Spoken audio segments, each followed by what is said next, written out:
साथियों welcome back. आप सभी लोगों का बहुत बहुत स्वागत है मेरे यूट्यूब चैनल पर। चलिए एक बार फिर हम लोग उपस्थित हैं निजविन कैंपस के ऑनलाइन क्लास की श्रृंखला में और ये मॉर्निंग सेशन है।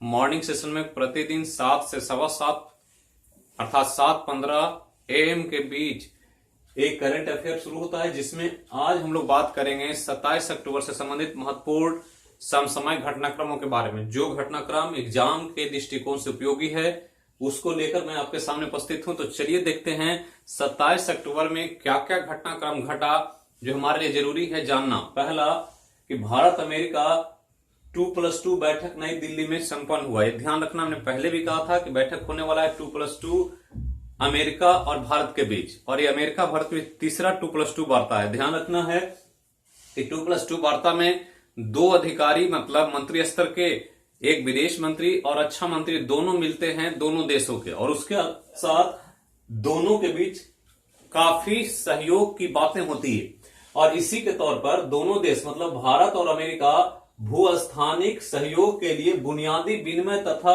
सहयोग के लिए 5 समझौते पर हस्ताक्षर किया। यह ध्यान रखना है कि कुल 5 समझौते किए गए भारत और अमेरिका के बीच, जो बहुत ही उपयोगी होगा रक्षा के क्षेत्र में और विदेश की नीति जो होती है उसके तौर पर। तो 5 समझौते 2+2 वार्ता नई दिल्ली में हुआ है, ये ध्यान रखना है।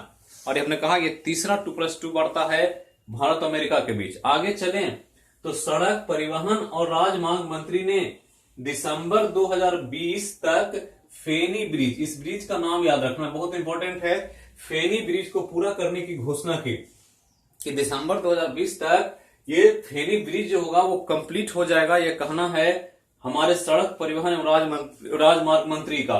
और ये ब्रिज जो है 1.8 किलोमीटर लंबा फेनी नदी पर बनाया जा रहा है, जो दिसंबर में पूरा हो जाएगा। ध्यान रखना ये ब्रिज बहुत ही इंपॉर्टेंट है भारत और बांग्लादेश के संबंधों को जोड़ने के लिए। व्यापारिक संबंध हो या आवागमन की बात हो, ये दोनों देशों के बीच एक नया रिश्ता कायम करेगा। ध्यान रखना है कि यह ब्रिज भारत के सबरूम को बांग्लादेश के राजगढ़ से जोड़ देगा। मतलब 2 जगह भारत में सबरूम को और बांग्लादेश के राजगढ़ को जोड़ेगा ये ब्रिज, और इसके द्वारा छत्रग्राम बंदरगाह तथा कोलकाता बंदरगाह के बीच आसानी से सुविधाजनक तरीके से कम समय में आवाजाही हो सकेगी। तो 2 बंदरगाहों को जोड़ेगा, 2 देश के 2 स्थानों को जोड़ेगा, और इस प्रकार व्यापार संबंध आवागमन की सुविधाएं उपलब्ध कराएगा ये फेनी ब्रिज। फेनी ब्रिज फेनी नदी पर बन रहा है, 1.8 किलोमीटर लंबा है, यह ध्यान रखना है।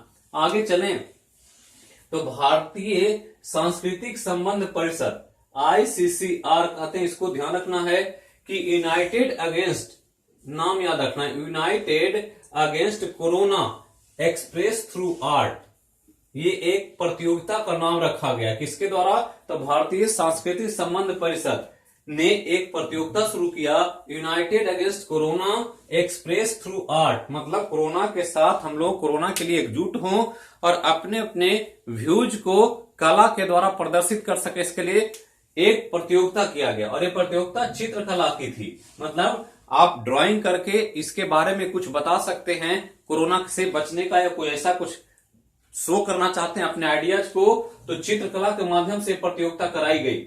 और ये प्रतियोगिता में अनजान मुस्तीन अली, याद रखना है, एक बांग्लादेशी लड़का इस प्रतियोगिता को जीता। तो ध्यान रखना है कि इस प्रतियोगिता कराया गया था United against corona express through art, चित्रकला के माध्यम से। इसमें दुनिया भर के आवेदन आए और सभी लोगों ने अपने अपने स्तर से ड्राइंग दिया, जिसमें सबसे ज्यादा ड्राइंग बांग्लादेश से ही आए थे। और बांग्लादेश के ही अनजान मुस्तीन अली को इसका विजेता के रूप में चुनाव किया गया। तो ध्यान रखना है corona against United against corona express through art. आगे चलें तो एक विधेयक पारित किया है छत्तीसगढ़ विधानसभा ने। तो छत्तीसगढ़ विधानसभा द्वारा कृषि मंडी संशोधन विधेयक 2020 पारित किया गया। तो कृषि बिल पर बहुत चर्चा है। ये ध्यान रखना है कि केंद्र सरकार ने जो कृषि बिल लाया उसके अगेंस्ट में या उससे अलग हट करके अलग अलग राज्य अपने अपने स्तर से कृषि संशोधन पर काम कर रहे हैं। पंजाब ने किया, राजस्थान ने किया, अभी छत्तीसगढ़ ने एक नया संशोधन लाया, कृषि मंडी संशोधन विधेयक। यह केंद्र सरकार के नियम को तो नहीं बदलता है, लेकिन छत्तीसगढ़ में कृषि की जो मंडियों हैं, जहां पर व्यापार होता है कृषि का, जो भी प्रोडक्ट है उसको बेचा जाता है, खरीदा जाता है, उस मंडी की दशा को और उसको और अपग्रेड करने के लिए ये विधेयक पारित किया छत्तीसगढ़ विधानसभा ने, जिसमें मंडियों को एडवांस करना, उसको विकसित करना, इलेक्ट्रॉनिक प्लेटफॉर्म उपलब्ध कराना, उसके प्राइस अच्छे मिल सके, इसके लिए मंडियों को और ज्यादा विकसित करने का काम किया जाएगा। ये ध्यान रखना है। आगे चलें तो भारत अमेरिका के बीच डाक लदान के बारे में सीमा शुल्क डेटा के इलेक्ट्रॉनिक विनिमय के लिए इंडिया पोस्ट और यूएस पोस्टल सर्विस के बीच एक समझौता हुआ। तो अमेरिका 2+2 इधर वार्ता चल रहा है और इधर एक समझौता हुआ है इंडियन पोस्ट और यूएस पोस्टल सर्विस के बीच, जिसके द्वारा जितना भी निर्यात होता है, क्योंकि भारत के निर्यातक देशों की श्रेणी में सबसे बड़ा जो नाम है, जो सबसे ऊपर की लिस्ट में, वो अमेरिका, मतलब अमेरिका को ही भारत सबसे ज्यादा सामान भेजता है, निर्यात करता है। तो इसके चलते भारत और अमेरिका के बीच जो पोस्टल होता है, जो भी चीज भेजा जाता है, उसका डेटा, उसका आंकड़ा इलेक्ट्रॉनिक माध्यम से मिल सके दोनों देशों को, कि कितना गया, कौन सा माल गया, कितना उसका वजन था, कितनी कीमत थी, उसका सारा डेटा इस पोस्टल सर्विस के माध्यम से किया जाएगा, और जिसके द्वारा निर्यात को और अच्छे से किया जा सकेगा, जिसके लिए इंडिया पोस्ट और यूएस पोस्टल सर्विस दोनों के बीच एक समझौता हुआ है, ताकि दोनों अपने अपने डाटा को इलेक्ट्रॉनिक प्लेटफॉर्म के माध्यम से सारा एक्सचेंज का काम किया जा सके। तो ध्यान रखना है। आगे चले तो एक न्यूज है, परंपरा श्रृंखला 2020 national festival of music and dance Bharat के उपराष्ट्रपति वेंकैया नायडू ने लॉन्च किया। तो ये ध्यान रखना है, भारत के उपराष्ट्रपति वेंकैया नायडू ने लॉन्च किया national festival of music and dance. ध्यान रखना है कि ये जो फेस्टिवल है, ये यूनाइटेड नेशन की साझेदारी में नाट्य तरंगिणी द्वारा आयोजित किया जा रहा है।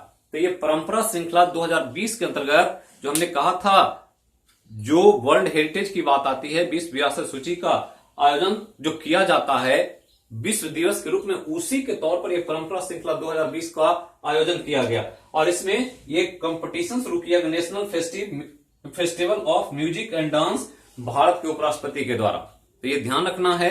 तो यही था आज का समसामयिक घटनाक्रम, इसको देखें और याद रखें। शाम में आज 9:30 PM में करंट अफेयर का क्वेश्चन आवर होने वाला है, जो बहुत इंपॉर्टेंट होगा। इस सप्ताह में जो भी क्वेश्चन आवर करंट अफेयर कराया गया, वो क्वेश्चन आवर में आपके सामने 10 के दम के रूप में प्रस्तुत होगा। तो उसमें भाग लें, पूरे क्वेश्चन आवर को कंप्लीट करने का प्रयास करें, और इसके माध्यम से अपने पढ़े गए चीजों को अच्छी तरह से रिवाइज करें। तो जहां रहें स्वस्थ सुरक्षित रहें। हैव ए नाइस डे, आपका दिन शुभ हो, मंगलमय हो। मिलते हैं एक बार, तो बोलिए सब मिलकर जय हो मैया की। Thank you.